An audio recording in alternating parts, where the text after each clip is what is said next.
All right, good morning. Happy Valentine's Day. Okay.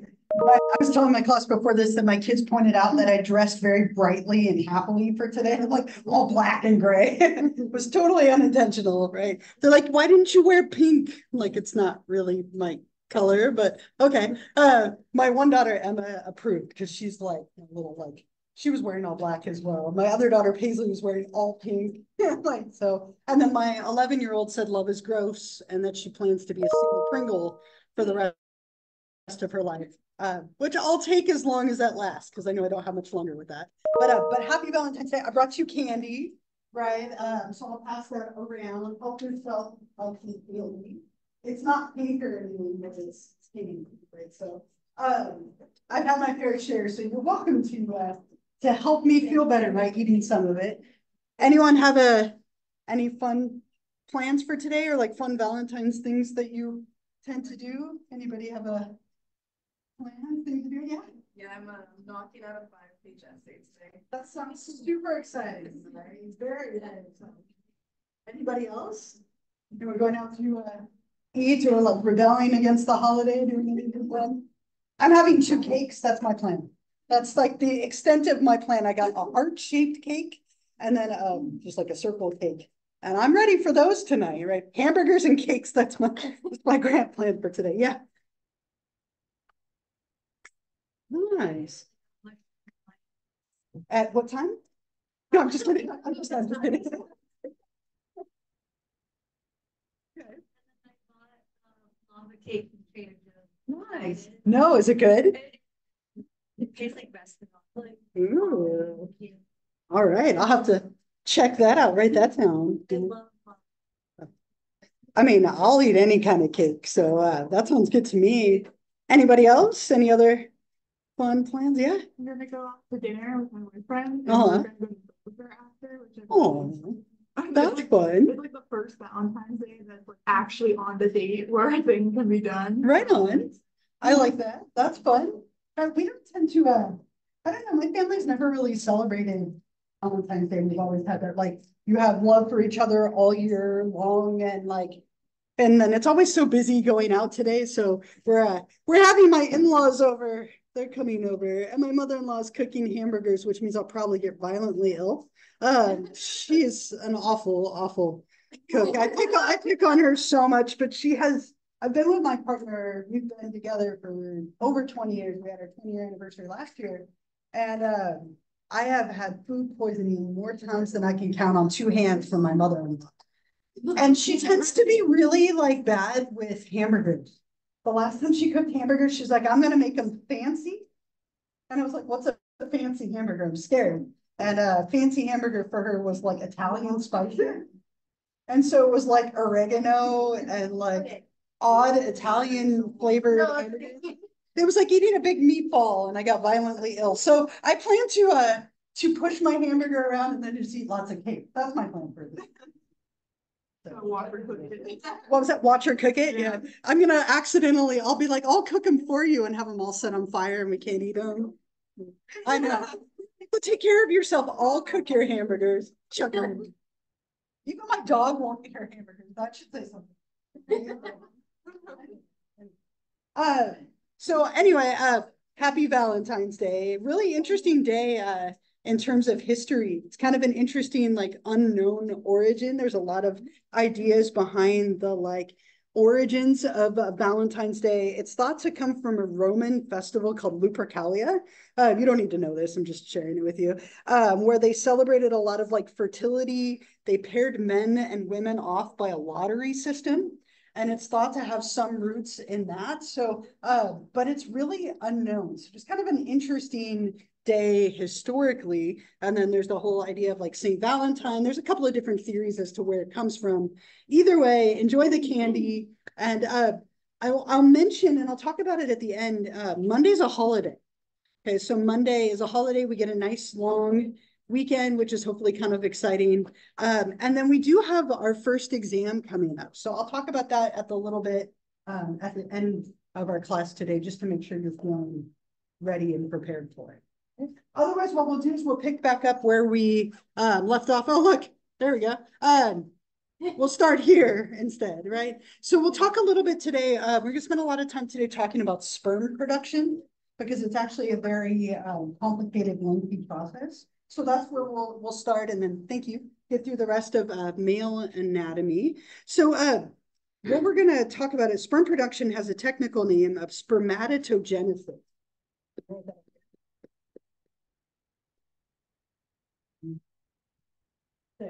Long way, spermatogenesis, right? And this is a very involved process, right? On average, it takes approximately 64, 72 days for sperm to develop from beginning to the point where they're mature enough to be released by a male body, right? So it's a very long process that's involved. It takes about 50 days for them to develop, and then another like 14 or so to mature. So there's a lot going on, right? And this is something that is very much controlled by a lot of different parts of male anatomy. So, but mainly controlled by the testicles or the testes, which are encased in the scrotum that we talked about last time, right? And within the testes, we have a couple of different areas that are involved. The seminiferous tubules is a big one. This is where they are produced. This is where sperm is produced in a man's body. And then they take 50 days to develop and be produced in the seminiferous tubules. And then they go to the epididymis, which is a small area on the back of each testicle where they are housed to kind of finish and mature for those last like 14 days or so. Now, if they aren't mature or finished in developing, they might not be viable enough to make the swim to fertilize an egg or have all of the nutrients that they need in order to do that. Again, just an incredible amount of sperm produced constantly. Men are all about quantity and women are all about quality, right? And we could extend that to a lot of other things, but we'll keep it to the sperm versus eggs here if we go with stereotypes.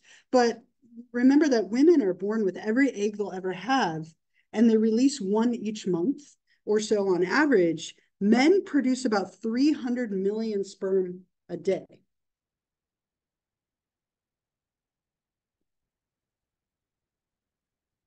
So it's a lot of sperm, right? And when we talk about, during intercourse, if these sperm are ejaculated into a woman's body, of those like millions and millions and millions of sperm that would be in a typical male ejaculate, only one is going to fertilize an egg. And a lot of them obviously fall off. So it's important to have so many of them, but 300 million of them a day.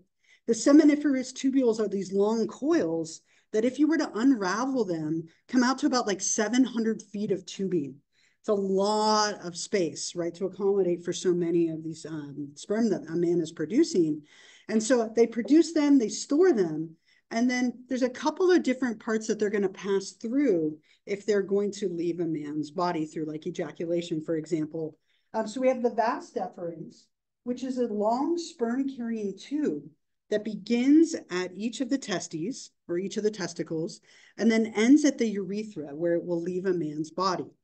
And as a sperm goes through all of these different like regions in a man's body, it picks up different fluids, it picks up different like kind of sources of energy and so on that we'll talk about on the next slide. And we have a bunch of different glands that are also going to contribute to that. One of them is the seminal vesicles, which are these small little glands near the vas deferens that give sperm like a very alkaline fluid that they are housed within to help them to survive the journey of their swim, to give them energy and so on. And on the next slide, we'll talk a little bit more about those different glands. But this is where they are produced, stored, and then how they would leave a man's body if he were to have an ejaculation. And so I have a little video that kind of goes over this process a little bit. They say sperm oddly. They say sperm every time, sperm. So I'll play this for you as a nice overview, and then we'll talk about the rest of it. Let me just pause this really quickly. People still can get pregnant with men who have had vasectomy. Yeah. How is that possible? It's typically that it wasn't performed correctly. Maybe they didn't fully sever the vas deferens, right? And that happens. Sometimes women who've had hysterectomies can still sometimes get pregnant. The odds are very low because they literally are often severing it and tying it off. But if it's not done properly, it could definitely be that sperm get through. But that's usually the reason why that would happen. It's possible, but it's difficult. So with the vas deferens, it's easier to reverse male like vasectomy than it is to reduce a female hysterectomy. So with a vas deferens being severed, what they can sometimes do is surgically reattach the two ends, but it's much more invasive to reverse than it is to do. The procedure is actually very brief. They just go in laparoscopically usually and like sever. But to redo it, there has to be like stitches and things involved. So it's a little more involved. And it's not fully guaranteed that you'll be as effective, but it typically can be reversed. Mm-hmm. Other questions? Yeah. Sections don't affect testosterone levels. Right.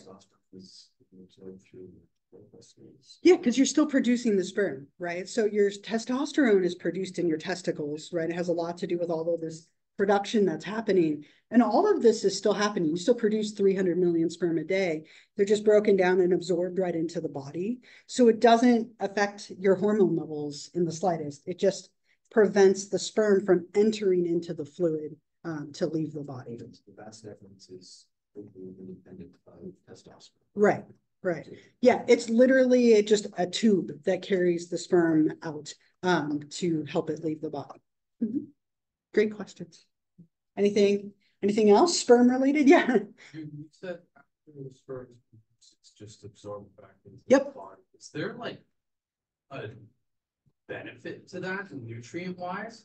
I mean, of course, calorically, you're only getting what 5 to 7 pounds or whatever, but I'm confused. Like, if it is being absorbed, are you benefiting from absorbing? No, not necessarily at all, right? Because and you're not even, the calories would be if you consumed like the sperm, like orally, right? And it went into your digestive system and so minimal, right? That's like 2 Cheez-Its, right? 5 to 7 calories, just for reference, right? Right. I didn't mean to compare sperm to Cheez-Its and traumatize you next time you eat Cheez-Its, right? But no, it's like, so you're not actually benefiting in any way because it just never is released. So it's just broken right back down.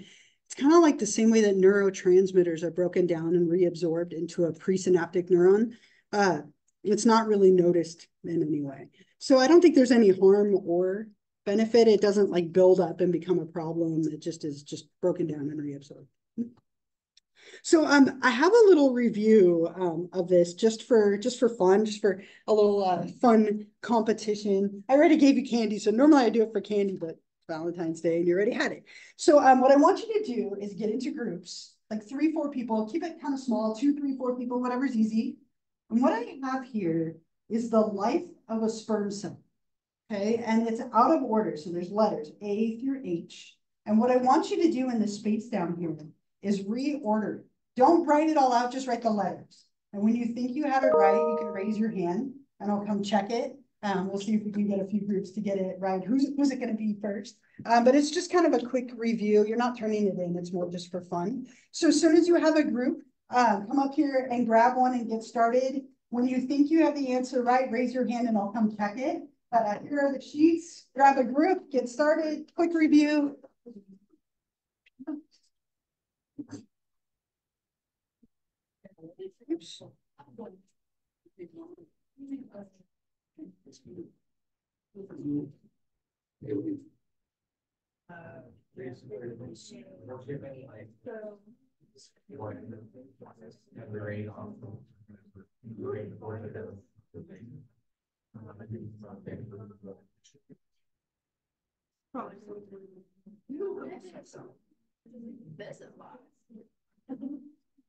So again, just write the letters in order.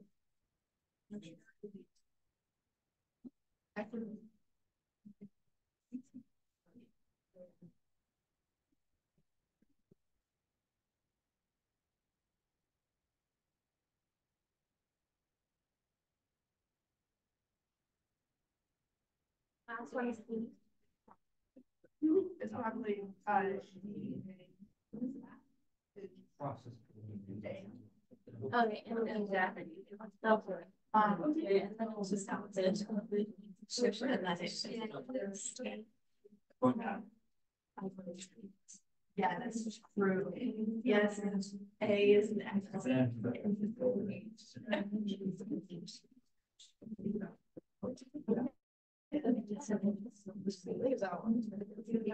Yeah. Yeah. So HAP. Yeah. Perfect. Not to be going fully backwards. Yeah. We're doing it back.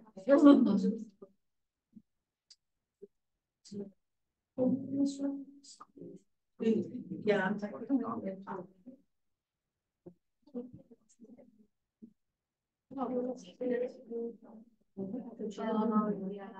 Yeah. Those are the diamonds. Like mix it together. I can't read that.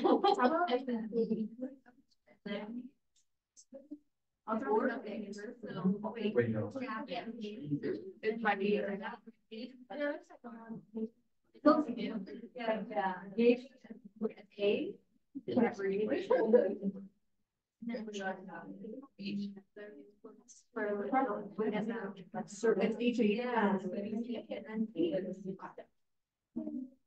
For what it lasts. Okay, ready for check? Yeah. So you have the first two. They would sure. And then we. Ready for check? You're like, I was like, I can't lay down. The very first. I was like, that's.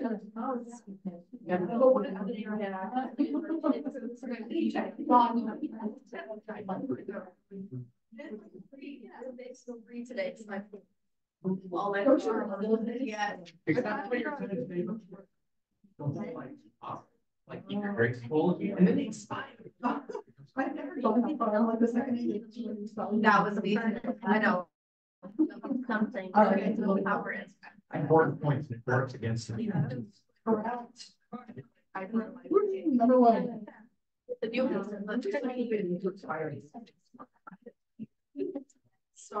Because I don't know, like, I don't see. Those two are. Anonymous. Do you think Caesar? I have one person who got it right so far. We have a first winner.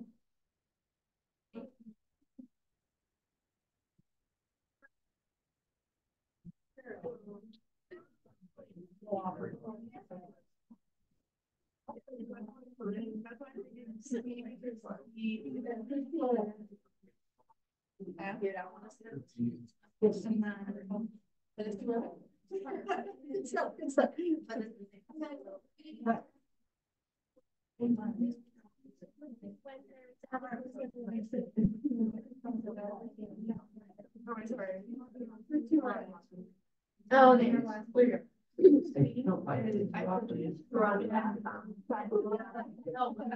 You know what? If I don't leave my room, I would make all the music that would make. Yeah, my. Maybe it's, and it was just. Okay. It's so good, like. Yeah. I think you're right. Do that. So let me know.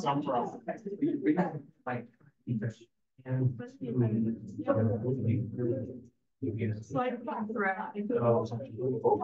Like, exactly, and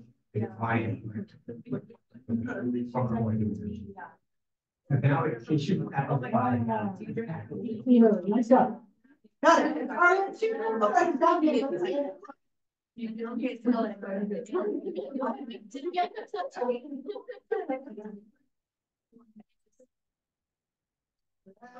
yeah, you're right. Yeah, producing then with and then I think at least and like even if you're not sure there's a lot like there's a word of at least that. yeah. Yeah.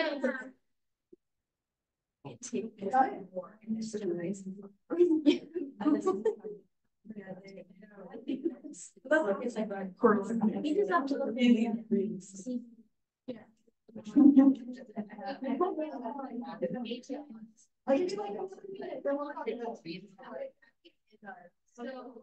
Yeah, let's do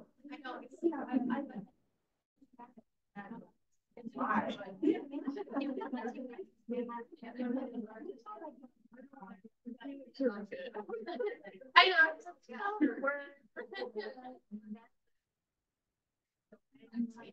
We're doing work here.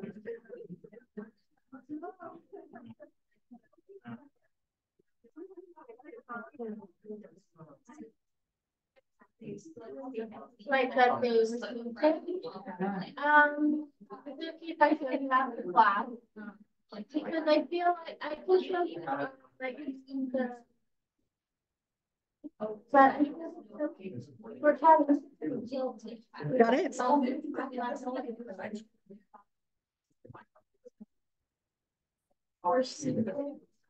I didn't know that.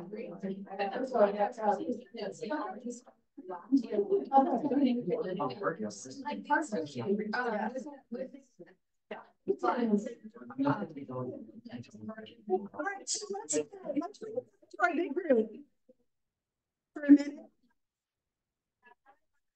All right. I'm sorry if you didn't get it. This was the correct answer.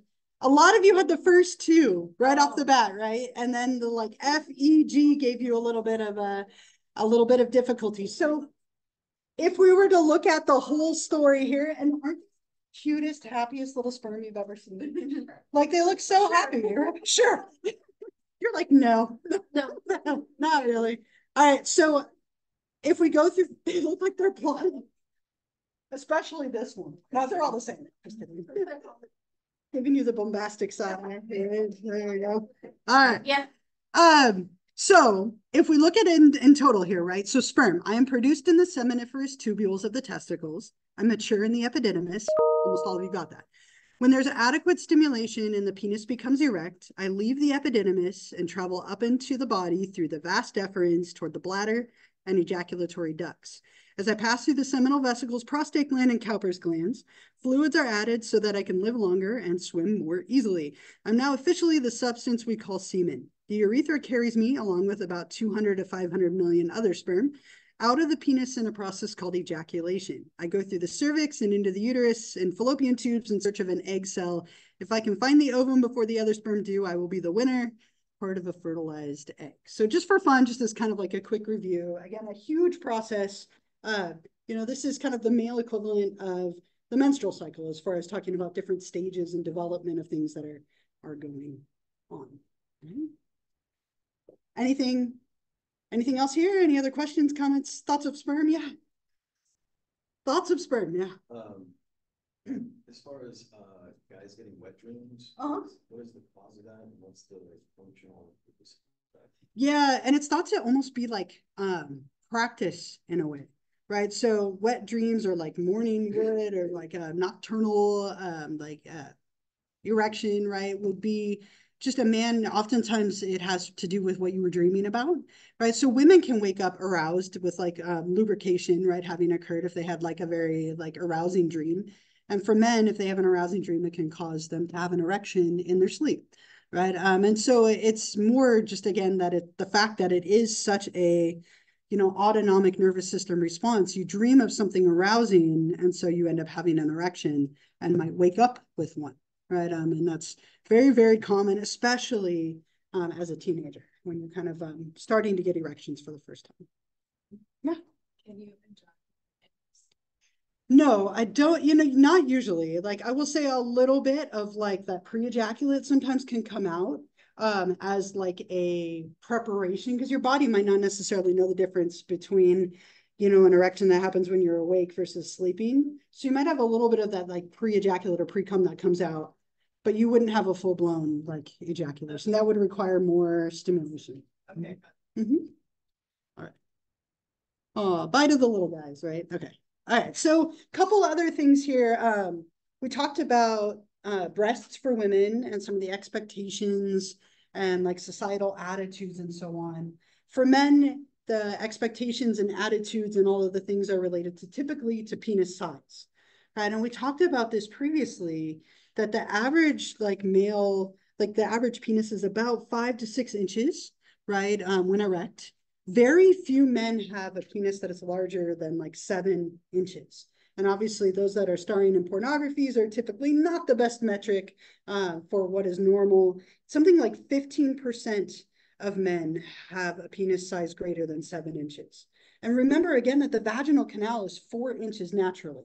All right. And so for all these expectations and stereotypes, that is what a woman's body is naturally designed to accommodate. Now it stretches quite a bit, obviously, but most men, right, are about 5 to 6 inches when erect. But a lot of expectations and a lot of men come to view their worth and their masculinity and their worth as like a lover or a sexual partner as related to their penis size, right? So many jokes and stereotypes and things related to it.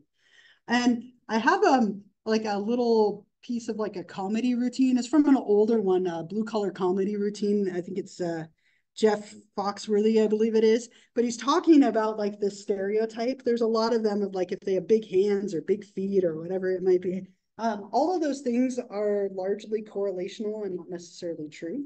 But I'll play this for you. It's brief, but it's comical. Let me pause this before I forget.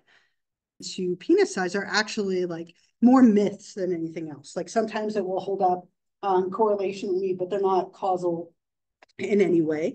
One other big thing, and we talked about this a little bit previously, another big concern as far as sexual functioning goes is circumcision, right? And to decide whether or not you're going to do this, it's that surgical removal of the foreskin of the penis. And sorry for this image here, and hopefully it's not too dramatic, but that's what they're doing, right? Cutting the foreskin and then sewing it so you can see the head of the penis. If somebody's head of the penis isn't revealed, then they're uncircumcised. And the norm in our culture is definitely to circumcise. About 55 to 65% of newborn boys are circumcised in the United States, typically within the first 48 hours. Now, this, again, was something that was started in Egypt, very different procedure there done in adolescence with the stone blade, as we talked about, in front of the entire community. This is something in our country that typically is done within 24 to 48 hours after birth. And so it's often something you have to decide ahead of time. Now, when we were pregnant with our first, she was so modest the whole time during pregnancy. We could never tell if she was 100% a girl. They're oh, we think it's a girl. But every time we would go to do an ultrasound, she'd roll over and tuck herself in a ball. And the doctor could never tell. He'd be all right, we're going to have you drink some juice to get her active. And it was my partner would drink the juice and she'd just go to sleep. Okay, well, I guess we're not going to know. So when we went to, my partner had a C-section for both of our pregnancies. And we had our C-section and the doctor went to pull the baby out. And I swear it was the longest pause of my life. He's congratulations, it's a tick. And in those probably what was half a second, I was oh my God, what if it's a boy? We didn't talk about circumcision. I think it's a girl. It was a girl. And all 3 of mine are girls, so I never had to worry about it. But in that moment, I was what are we going to do? And it was a girl. Longest half a second of my life, potentially.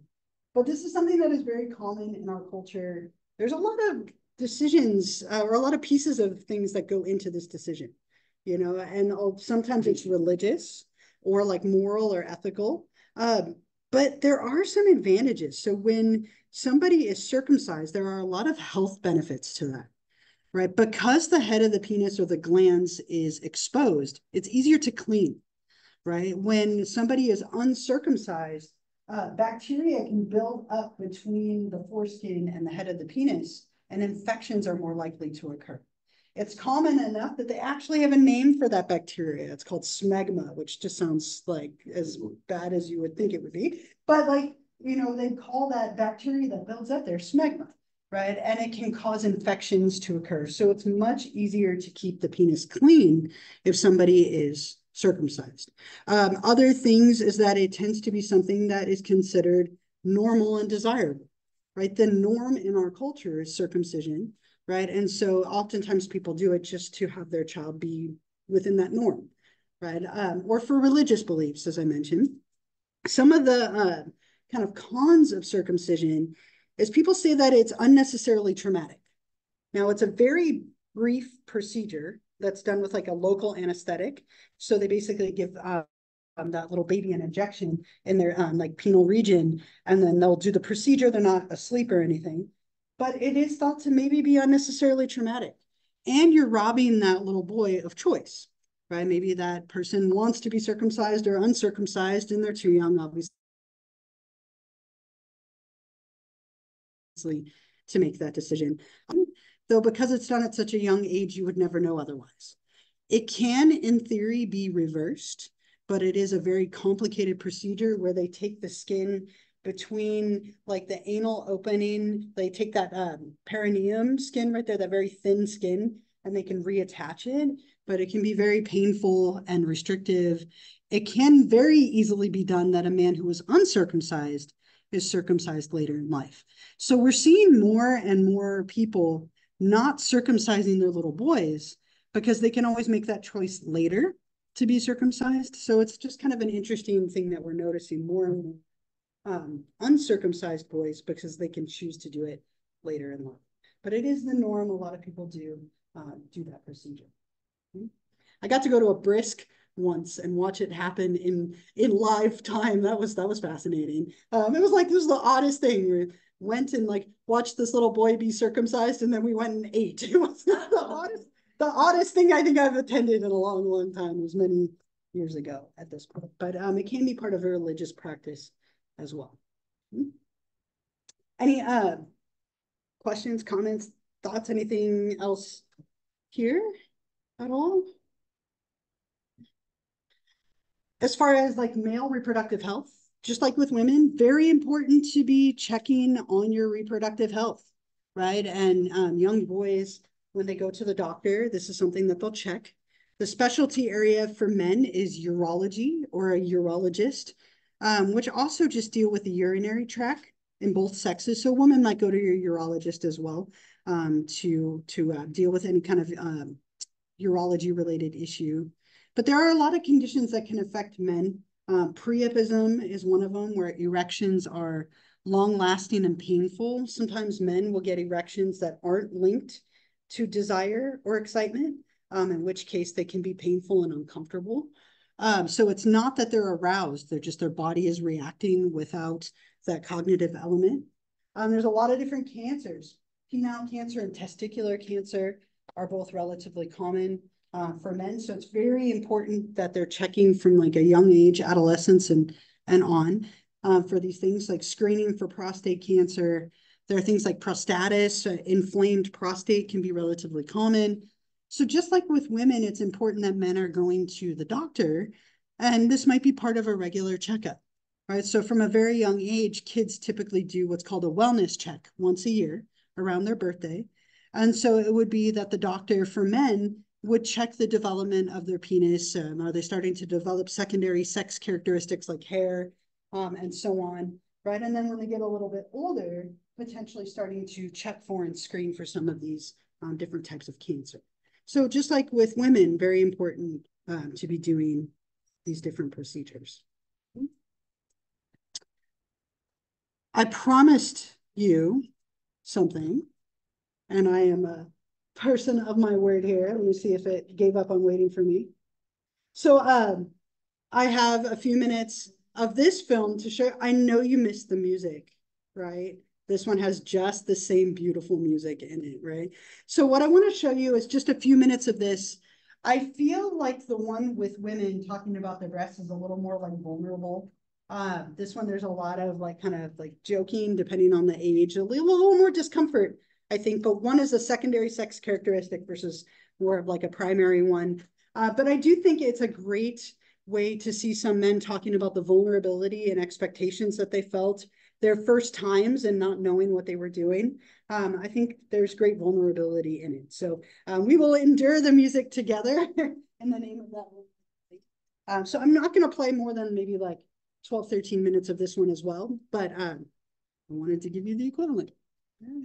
Let's turn this volume up so you can get the full experience. All right, are we ready? Let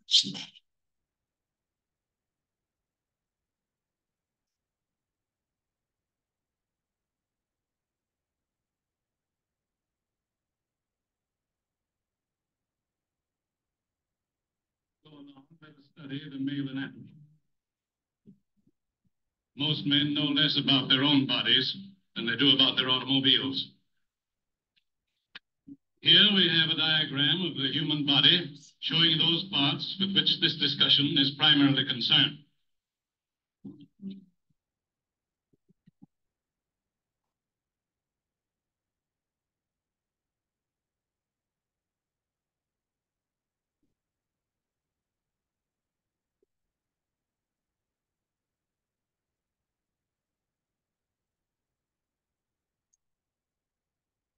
So far, no one won't find me. I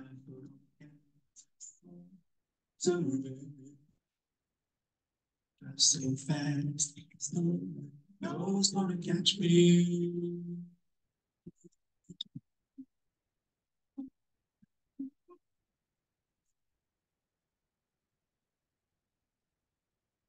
It's an average sized male organ.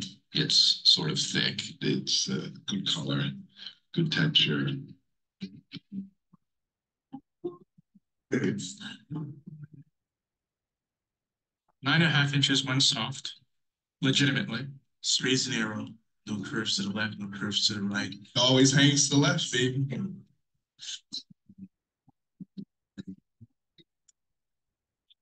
Favorite aspect of mine of the head, the mushroom quality. It's like that thing is how my wife thinks it's very tricky.